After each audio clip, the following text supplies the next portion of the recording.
Look at me. People at home, look at me. Subscribe, like, free Joe Exotic, okay? Look, I'm just saying, if he came up to me, offered me meth and tigers, I might suck his, you know, I'm just saying.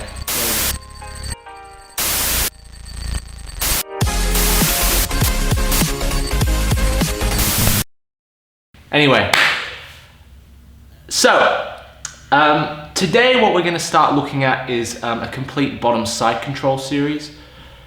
What I've sort of realized, because this is the second time we've tried to film this series, is a lot of coaches and a lot of instructors and a lot of instructionals neglect the very foundations of escaping. They'll give you a bunch of options, but if you try and copy their options or rote learn their options, they probably won't work for you very well. And even with the John Danaher stuff, he's such an intellectual.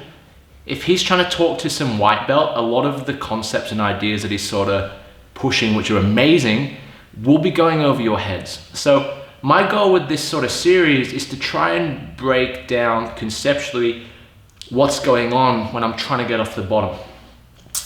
And I hope to try and break it down in terms that are quite reasonable and accessible to understand. You know, the whole point of this series we've put together is to be accessible, so that someone just starting out or someone that wants a complete package of, like, I need to know what about half guard, I need to know about back, I need to know about side control, mount, guard, I need to do all these things. Yeah, that'll help, but it'll also give people that know all these techniques a deeper conceptual understanding of what's trying to happen. Because at the end of the day, the second you can put your own model or own framework in to learning jiu-jitsu, all of a sudden when you watch instructionals, you'll actually get something out of the instructionals. It's ironic because I'm filming instructional right now. Buy it, by the way. But I find people that just watch instructionals to learn pure technique and don't come in with a mindset of being objective or conscious about what the technique is trying to represent, get nothing out of the instructionals. They'll just come to class and be trying half-baked, half-assed escapes, half-assed submissions, and then they won't work. And then what happens, they go back and watch another instructional. And then all of a sudden they have this jiu-jitsu game that's bad and like built on a foundation of sand. So that's what I hope for this whole bottom side control. Anyway, strap yourselves in for one of the best side control bottom instructionals you have ever seen.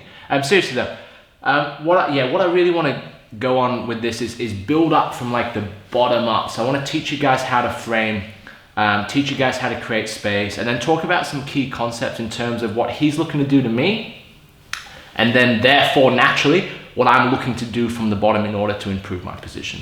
Okay, so that's what's about to come up next. We're going to get jumped into it straight away.